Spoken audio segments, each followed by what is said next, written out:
রূপমায়া সিনেমাতে চমৎকার একটা ছবি দেখাচ্ছে, ক্রাইম অ্যাট মিডনাইট। দুপুরবেলায় আজ অর্জুনের কিছু করার ছিল না। গতকাল শেষ ইন্টারভিউ দিয়েছে। প্রতিবার মনে হয়েছে চাকরিটা হয়ে যাবে, কিন্তু কখনোই হয়নি। বিএ পাশ করে সে এখন সত্যিকারের বেকার। অমল সোম জলপাইগুড়ি শহরে না থাকায় নতুন কোনো কেসও আসছে না। তাছাড়া অমলদা বেশি কেস নেওয়া পছন্দ করেন না। দিন 20 আগে কালিম্পং থেকে বিষ্ণু সাহেব লিখেছিলেন তার শরীর খুব অসুস্থ, রাত্রে ঘুম হয় না, হাঁটলে মাথা ঘোরে। ডাক্তাররা পূর্ণ বিশ্রাম নিতে বলেছেন। চিঠির শেষে বিষ্ণু সাহেব লিখেছিলেন, ঈশ্বরের তৈরি এই পৃথিবীতে আমি শুধু শুয়ে থাকবো অর্জুন। বাইরে কত কিছু ঘটছে, কিছুই দেখতে পাবো না। আমার যা কিছু সম্পত্তি আছে তা মাদার টেরেসাকে উইল করে দিয়ে যাব স্থির করেছি। ঈশ্বরের কাজে লাগুক। এই চিঠি পেয়ে মন খারাপ হয়ে গিয়েছিল। ইচ্ছে করেছিল বিষ্ণু সাহেবকে কালিম্পংয়ে গিয়ে দেখে আসে, কিন্তু কালিম্পংয়ে যাওয়া আসায় তো অন্তত 30টা টাকা খরচ। মায়ের কাছে আজকাল টাকা চাইতে লজ্জা করে। রূপমায়ের সামনে এসে দাঁড়িয়ে সে হাউসফুল বোর্ডটাকে ঝুলতে দেখল, কিন্তু তখনই কাটা গদায়ের চোখে পড়ে গেল সে। অর্জুনকে দেখে চিৎকার চেঁচামেচি শুরু করে দিল সে। জোর করে তাকে সিনেমা দেখাবেই কাটা গদাই। এই শহরে তার একটা বিশেষ খাতির আছে। শহরের যাঁরা মাথা, তারা স্বীকার করুন বা না করুন, সাধারণ মানুষ তাকে খুব সমীহ করে। কাটা গদাই এই সিনেমা হলের চত্বরেই থাকে। বোধহয় টিকিট ব্ল্যাকারের ব্যাপারেও তার হাত আছে। কিন্তু সে বলল, তুমি সিনেমা দেখতে এসে ফিরে যাবে, এটা জলপাইগুড়ির লজ্জা। পয়সা দিয়ে টিকিট নিল অর্জুন। কাটা গদাই রাজি হচ্ছিল না। সিনেমা হলে বসে অর্জুনের মনে হলো এই একটি কারণেই তার চাকরি হচ্ছে না। সবাই ভাবে ছেলেটা গোয়েন্দাগিরি করে, একে কাজ দিলে কোথা থেকে কি হয়ে যায়। ছবিটা সত্যি ভালো। মুগ্ধ হয়ে দেখল অর্জুন। অপরাধীকে বুঝতে পারা যাচ্ছিল না শেষ দৃশ্য পর্যন্ত। ছবি দেখে বেরিয়ে আসছে ভিড়ের সঙ্গে। হঠাৎ কানের পাশে ফিসফিসানি শুনল, তোমার সঙ্গে একটা জরুরি কথা আছে। মুখ ফিরিয়ে সে কাটা গদাইকে দেখল। কাটা গদাই বলল, এখন নয়, পরে বলবো।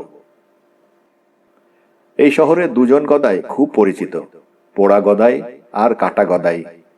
সে ছেলেবেলা থেকে ওই দুটো নাম শুনে আসছে।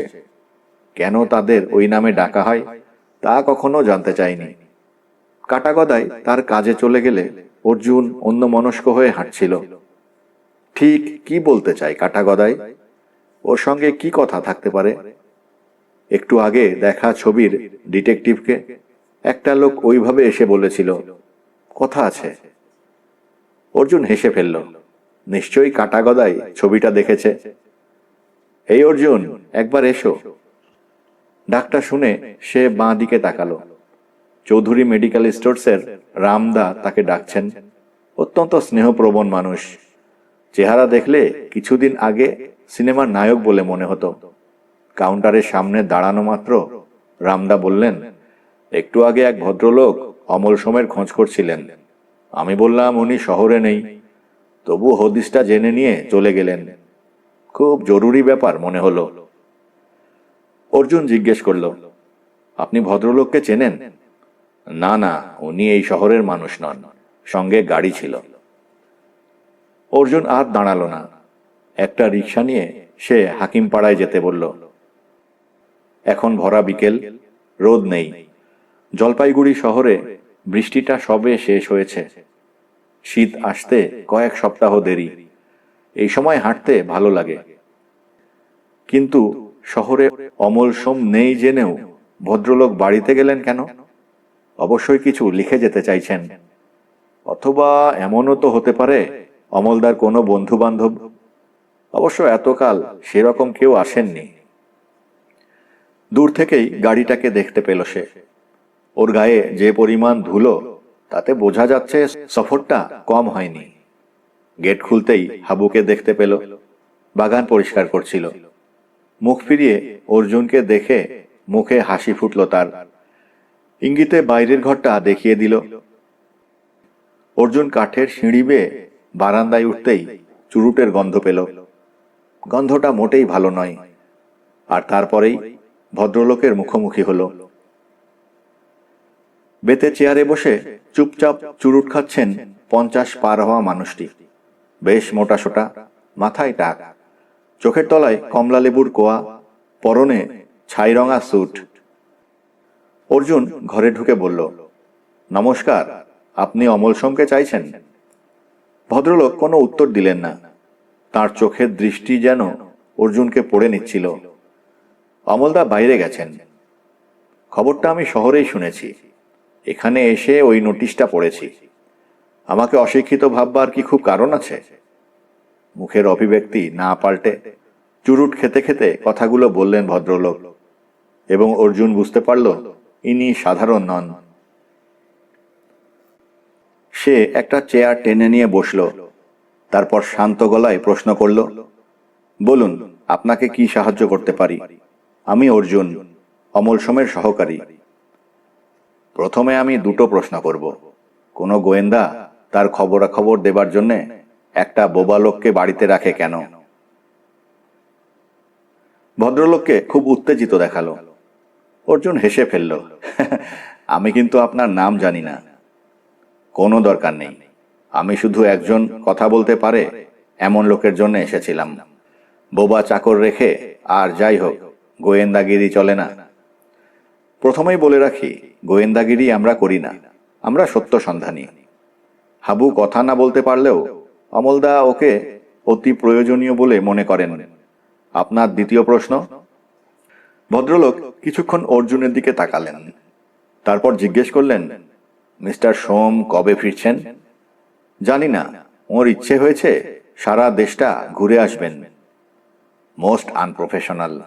এই জন্যই দেশটার কিছু হলো না। তাহলে আমি চলি। আমি বুঝতে পারছি না, এত দূর থেকে এসে আপনি চলে যাবেন কেন? কারণ যার কাছে এসেছিলাম তিনি নেই বলে। উঠতে চাইলেন ভদ্রলোক। কিন্তু রায়গঞ্জ অথবা মালদা থেকে আসতে অনেক সময় লেগেছে আপনার। কি করে বোঝা গেল আমি কোত্থেকে আসছি? ভদ্রলোক উঠলেন না। আপনি ডুয়ার্স থেকে আসছেন না, কারণ ডুয়ার্সের রাস্তাগুলো সুন্দর পিচের, তাতে ধুলো ওড়ে না। দার্জিলিং বা কলিম্পং থেকে নামছেন না, পাহাড়ে ধুলো নেই। কিন্তু আপনার গাড়ির যা অবস্থা, তাতে ওই দিক থেকে আসছেন বলেই মনে হয়। অনুমান মিলল না। অমল সোমও এইরকম অনুমান করেন নাকি? তাহলে আশাটা বৃথাই হলো। ভদ্রলোক আর বসলেন না। দরজার দিকে এগিয়ে যেতে যেতে জিজ্ঞেস করলেন, এই শহরে কোনো ভালো হোটেল আছে? আমি টায়ার্ড। ভালো হোটেল নেই, তিস্তা বাংলোতে ট্রাই করতে পারেন। অর্জুন ওকে গেট পর্যন্ত এগিয়ে দিল। কোনো কথা না বলে গাড়ি ঘুরিয়ে তিনি চলে গেলেন। ব্যাপারটা অদ্ভুত লাগছিল। উত্তেজনা নিশ্চয়ই আছে, বোধহয় প্রেসারও ওপরের দিকে। কিন্তু পরিচয়টা দেবার প্রয়োজন মনে করলেন না ভদ্রলোক। হঠাৎ নিজের ওপর তার রাগ হলো। আগ বাড়িয়ে বলার কি দরকার ছিল কোত্থেকে আসছেন ভদ্রলোক? অমলদা যেমন ঠিকঠাক বলে দেন, তেমনি যদি সে বলতে পারত। তাছাড়া সে নিজে কেস করতে চাইছে, অথচ মুখ ফুটে ভদ্রলোককে সে কথা বলতেও পারল না। ঝুপঝাপ অন্ধকার নেমে গেল। দূরে শঙ্খ বাজছে। এ বাড়িতে অবশ্য সে বালাই নেই। অর্জুন বারান্দায় উঠে এসে দেখল হাবু আলো জ্বেলে দিল। তাকে দেখতে পেয়ে হাবু ওপাশের টেবিল থেকে দুটো খাম এনে সামনে ধরল। ওপরে অমল সোমের নাম লেখা, কোনায় ফ্রম বিষ্টু সাহেব, দ্বিতীয়টার ওপরে তার নাম। এই বাড়ির ঠিকানায় তার কোনো চিঠি আসে না। খানিকটা অবাক হয়ে সে খামটা খুলতেই অমলদার নামটা দেখতে পেল। স্নেহের অর্জুন, তোমার বাড়ির ঠিকানায় চিঠি না দিয়ে নিজেরটা ব্যবহার করলাম। কারণ যখনই কাউকে চিঠি লিখি তখন তার ঠিকানা লিখতে হয়। নিজের ঠিকানায় চিঠি পাঠানোর সুযোগ আজ অবধি পাইনি। অবাক হও না। গতকাল বোম্বাইতে এসেছি। একা একা এই ঘুরে বেড়াতে খুব ভালো লাগছে। চেনা মানুষ যে একেবারেই সামনে আসেনি তা নয়, কিন্তু যতটা সম্ভব এড়িয়ে চলছি। কবে ফিরবো জানি না। হাবুকে টাকা পয়সা দিয়ে এসেছি। মাঝে মাঝে নিশ্চয়ই খোঁজ নিচ্ছ। নতুন কোনো কেস পেলে পারো তো করো। শুধু দুটো জিনিস মনে রাখবে, কখনো বেশি উৎসাহ দেখাবে না। আর সত্যের সন্ধানে যদি হনুলুলুতেও যেতে হয়, যাবে। বিষ্টু সাহেবের জন্য মনটা কিছুদিন থেকেই খারাপ। ভদ্রলোক শেষ পর্যন্ত অথর্ব হয়ে গেলেন। উনি কি কোনো চিঠিপত্র দিয়েছেন তোমাকে? আমার নামে দিলেও তুমি পড়তে পারো। বিষ্টুবাবু আমাকে একটা আমেরিকান লাইটার উপহার দেবেন বলেছিলেন, জোন্স অ্যান্ড জোন্স কোম্পানির। এদেশে পাওয়া যায় না। ওর এক বোন থাকেন নিউ ইয়র্কে, তাকে লিখেছিলেন পাঠাতে। মানুষটি সত্যিই ভালো। ওকে হারালে পরমাত্মীয়কে হারাবো। শুভেচ্ছা যেন, অমলদা। চিঠির তারিখ 5 দিন আগের।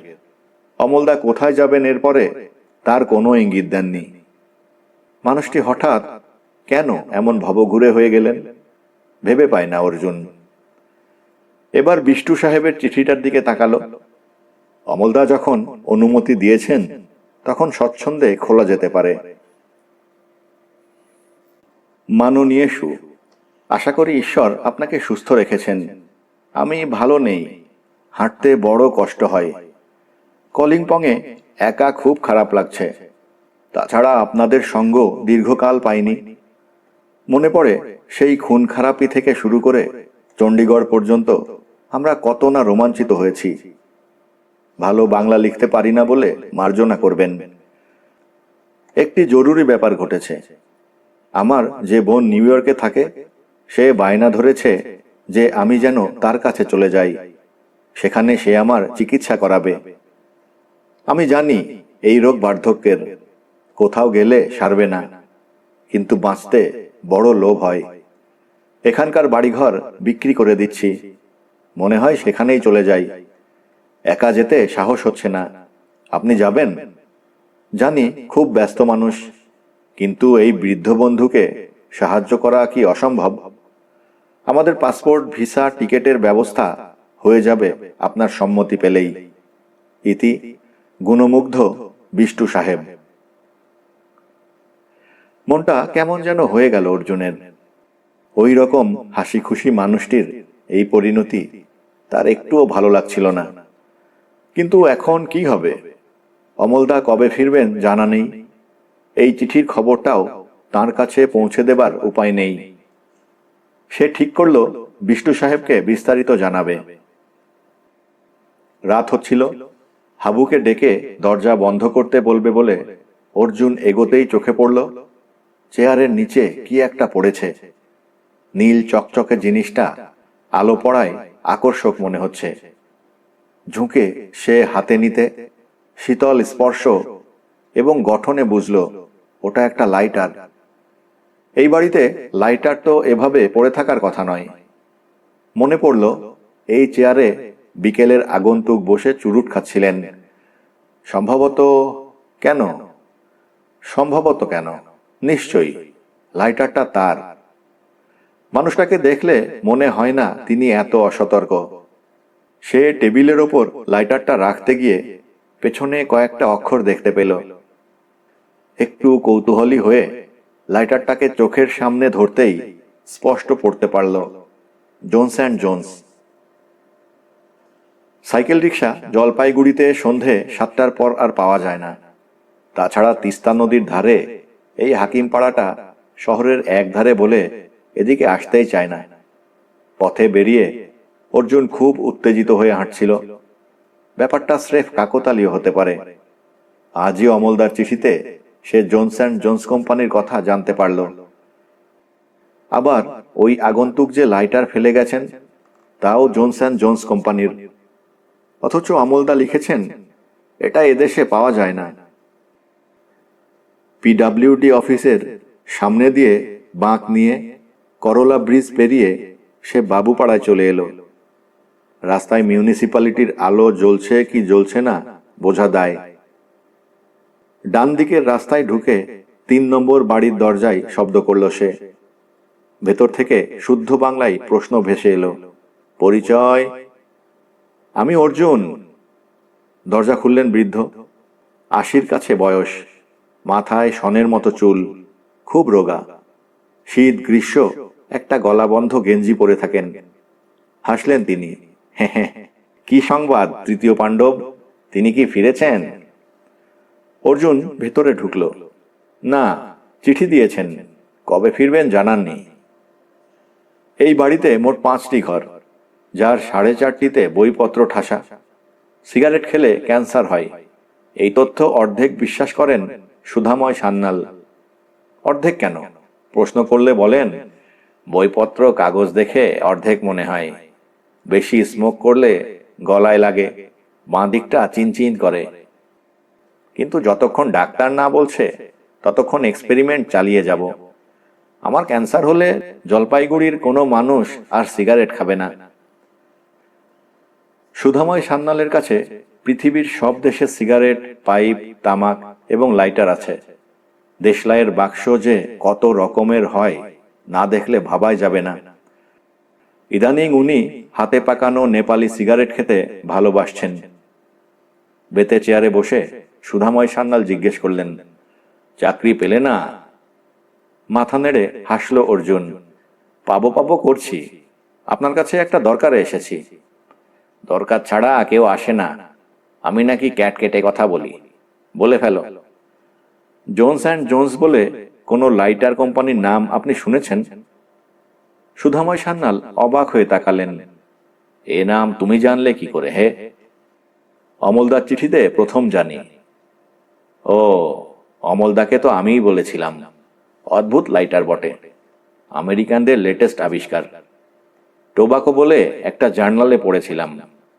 এমনিতে লাইটারটা লক করা থাকে, লক খুলে বোতাম টিপলে আগুন দেখতে পাবে না, কাছাকাছি সিগারেট নিয়ে গেলে ওটা ধরে যাবে। রাত্রে লাইটার জ্বাললে আলো দেখে কেউ যাতে বিরক্ত না হয়, তাই এই ব্যবস্থা। অদৃশ্য আগুন বলতে পারো।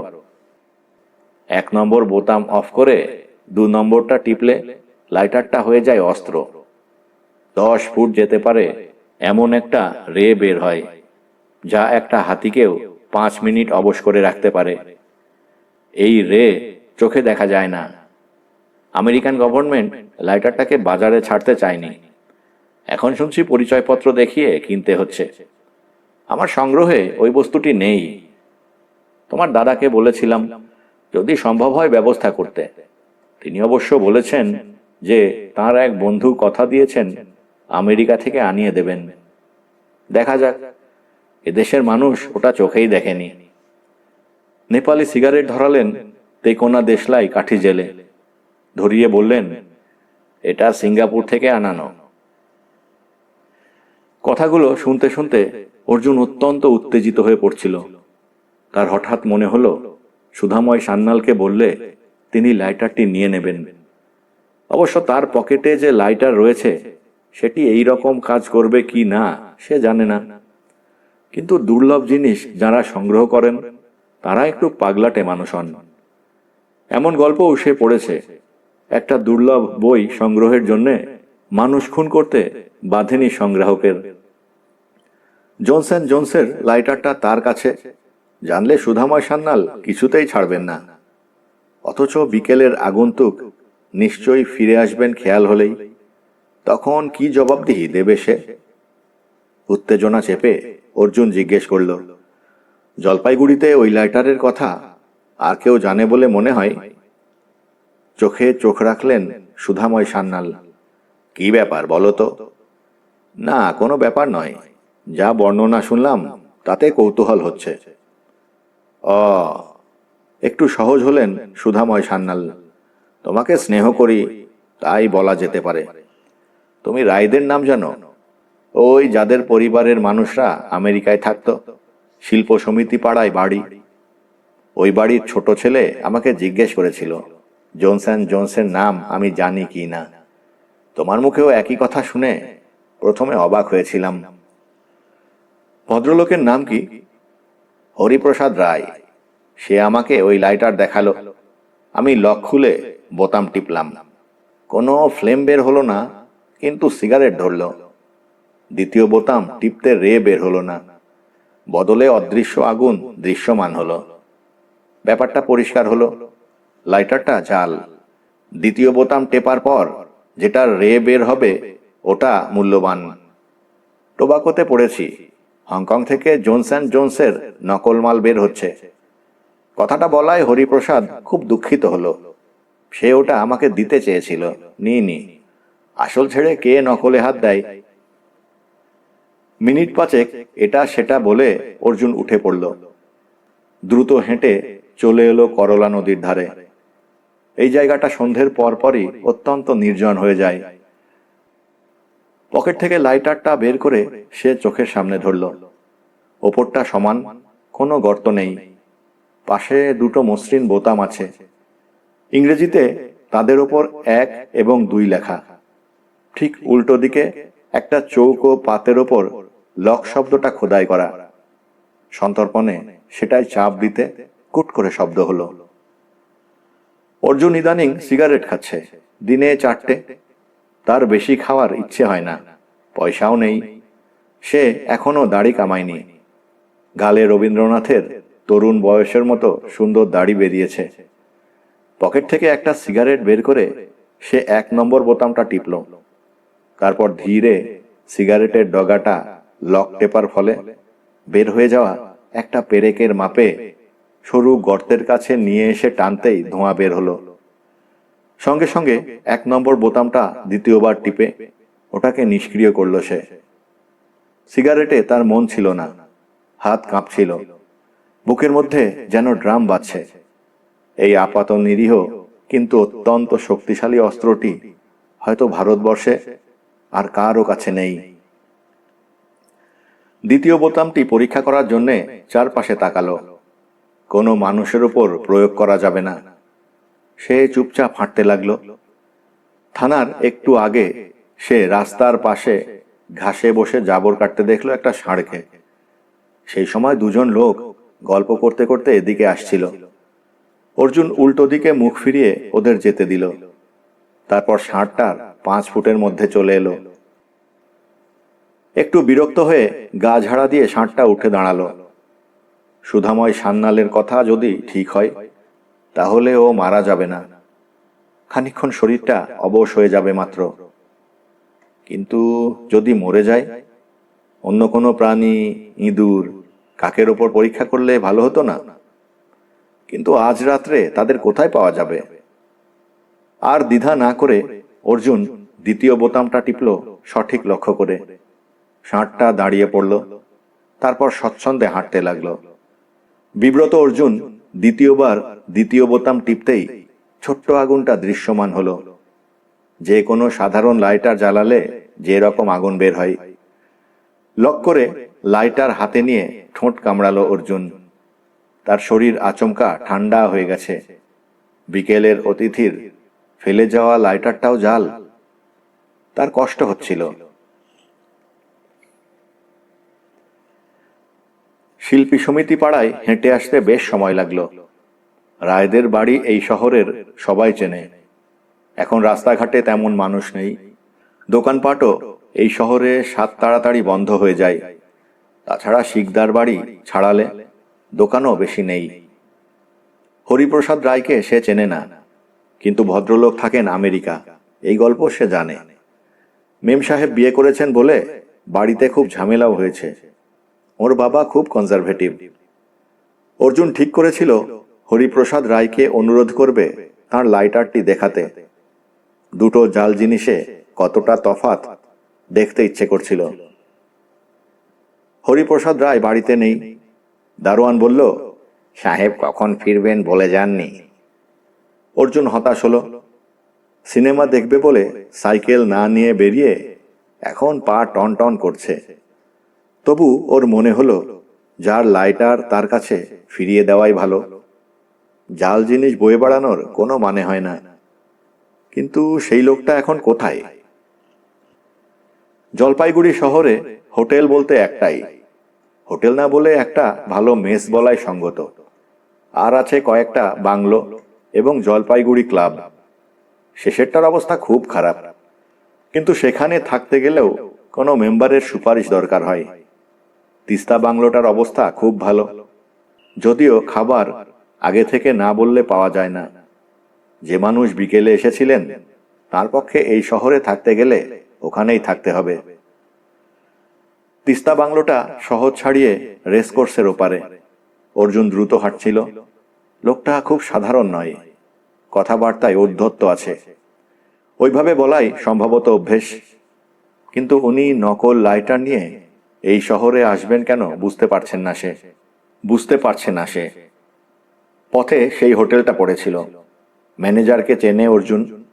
তিনি বললেন, ওই বর্ণনার একটি লোক গাড়ি নিয়ে এখানে এসে খুব বাজে ব্যবহার করেছেন। তিনি নাকি বলেছেন, এটাকে হোটেল বলে? আপনাদের ব্যবসা চালাতে কি করে লাইসেন্স দেয় কে জানে। ম্যানেজার এ কথায় খুব আঘাত পেয়েছেন। না হয় একটু নর্দমার গন্ধ ঢোকে, বেড কভার রোজ পাল্টানো হয় না, তাই বলে এমন কথা। লোকটা গাড়ি নিয়ে এখান থেকে তিস্তা বাংলোর দিকে গিয়েছে। অর্জুন যখন সেখানে পৌঁছল তখন রাত 9টা। এখন এলাকায় নিশুতি রাত। গেট পেরিয়ে বিরাট বাংলোটাকে দেখল সে।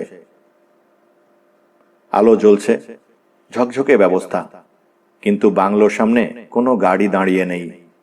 হতাশ হলো অর্জুন। ভদ্রলোক হয়তো এখানে এসে কোনো ঘর খালি না পেয়ে শিলিগুড়িতে চলে গিয়েছেন। মাত্র 45 মিনিটের পথ, অনেক ভালো হোটেল আছে সেখানে। ফিরে যাওয়ার জন্য ঘুরে দাঁড়াতেই সে লোকটাকে দেখতে পেল। হাতে একটা জ্যান্ত মুরগি নিয়ে ঢুকছে। কাছাকাছি এসে সে লোকটাকে চিনতে পারল। এই বাংলোর বাবুর্চি। তাকে ওখানে দাঁড়াতে দেখে বাবুর্চিও একটু অবাক হয়েছিল।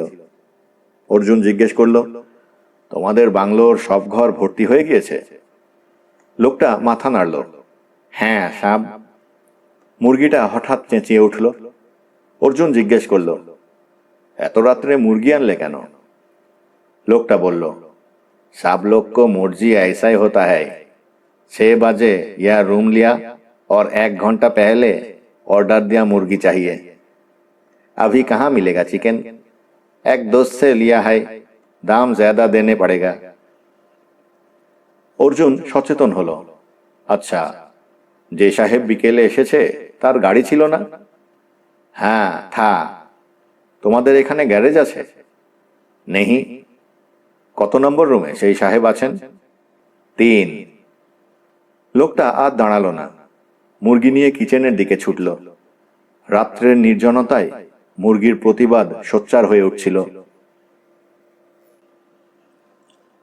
অর্জুন বাংলোটার দিকে তাকালো।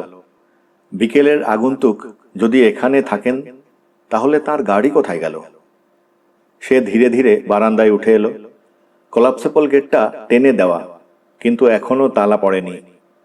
চৌকিদারটা ধারে কাছে নেই। সোজা দোতলায় উঠে এলো সে। লাউঞ্জের সোফায় বসে দুজন ভদ্রমহিলা গল্প করছেন। অর্জুন উঠতেই তাঁরা একবার তাকিয়ে আবার কথা বলতে আরম্ভ করলেন। আগামীকাল তাঁরা জলদাপাড়ায় যাচ্ছেন গন্ডার দেখতে। অর্জুন 3 নম্বর ঘরটার সামনে দাঁড়িয়ে দেখল সেটা বন্ধ। লাউঞ্জ থেকে সরে আসায় কাউকে চোখে পড়ছে না। সে দরজায় নক করল। ভদ্রলোকের যখন রাতের খাওয়া হয়নি তখন নিশ্চয়ই এখনই ঘুমিয়ে পড়েননি। কিন্তু ভিতর থেকে কেউ সাড়া দিল না। অর্জুন আর একটু জোরে শব্দ করল। একটু অপেক্ষা সত্ত্বেও দরজাটা বন্ধই রইল। ভদ্রলোক যখন পরিশ্রান্ত তখন নিশ্চয়ই ঘুমিয়ে পড়েছেন। অর্জুন একটু অসহিষ্ণু হয়ে জোর চাপ দিতেই দরজাটা খুলে গেল। একটু ইতস্তত করে অর্জুন ঘরে ঢুকল। মোটামুটি সুন্দর সাজানো ঘর, শহরের হোটেলের চেয়ে ঢের আধুনিক। কিন্তু কেউ নেই সেখানে, যদিও একটা সুটকেস আর ব্রিফকেস রয়েছে। কিছু কাগজপত্র এবং রুমাল রয়েছে টেবিলের ওপর। বিছানা দেখে মনে হয় কেউ শুয়েছিল। জুতো জোড়া বিছানার নিচে খোলা। ভদ্রলোক কোথায় গেলেন তাহলে? অর্জুন অস্বস্তিতে পড়ল। মালিকের অনুপস্থিতিতে ঘরে ঢোকা অবশ্যই অন্যায়। সে বাইরে বেরিয়ে এসে চারপাশে তাকালো। কেউ নেই কাছাকাছি। সমস্ত ঘরের দরজা বন্ধ। আচ্ছা, ভদ্রলোক কি গাড়ি নিয়ে বেরিয়েছেন? হয়তো অমলদার বাড়িতে গিয়েছেন লাইটারের খোঁজে। লোকটাকে দেখে অবশ্য মনে হওয়ার কোনো কারণ নেই যে উনি জানেন না লাইটারটা জাল। কিন্তু কেউ কি ঘরের দরজা খোলা রেখে বাংলোর বাইরে যাবে? তাছাড়া জুতো পর্যন্ত রয়েছে ঘরে। চিন্তাটাকে বাতিল করল অর্জুন। তারপর আবার ঘরে ঢুকল। সে ঠিক করল চেয়ারে অপেক্ষা করবে যতক্ষণ না ভদ্রলোক ফেরেন। মিনিট 10 পার হয়ে গেল। রাত হচ্ছে। বাড়িতে আরো দেরি করে ফিরলে মা চিন্তা করবেন। অর্জুন উঠল এবং তখনই তার বাথরুমের কথাটা খেয়াল হলো। ভদ্রলোক হয়তো পরিষ্কার হবার জন্য ওখানে গেছেন। আরো 5 মিনিট অপেক্ষা করল সে। এতক্ষণ তো কারো বাথরুমে থাকার কথা নয়। অর্জুন ধীরে ধীরে উঠে বাথরুমের দরজায় হাত রাখল। একবার শব্দ করল। তারপর একটু জোরে ঠেলতে গিয়ে নজরে পড়ল এপাশ থেকে ছিটকিনি বন্ধ রাখা হয়েছে। বিস্মিত হয়ে সেটাকে খুলে দরজা ঠেলতেই অবাক হয়ে গেল। ভদ্রলোক বাথরুমের মেঝেতে শুয়ে আছেন পাশ ফিরে। তার পরনে পাজামা। ঠিক তার ওপরে খোলা কল থেকে জল এসে পড়ছে শরীরের ওপরে। ফলে জলের শব্দ হচ্ছে না, কিন্তু বাথরুমটা ভেসে যাচ্ছে। অর্জুন ধীরে ধীরে শরীরটার পাশে এসে দাঁড়ালো। দুটো চোখ খোলা, হাতের শিরা দুটো কাটা। তা থেকে অনর্গল রক্ত বেরিয়ে জলের সঙ্গে মিশে গেছে। এখনো কালচে হয়ে আছে কিছু জায়গা। হাতের পাশে একটা ধারালো বিদেশি ব্লেড। দেখলেই বোঝা যায় উনি আত্মহত্যা করেছেন। অন্তত 1 ঘন্টা আগে তার প্রাণটা বেরিয়ে গেছে।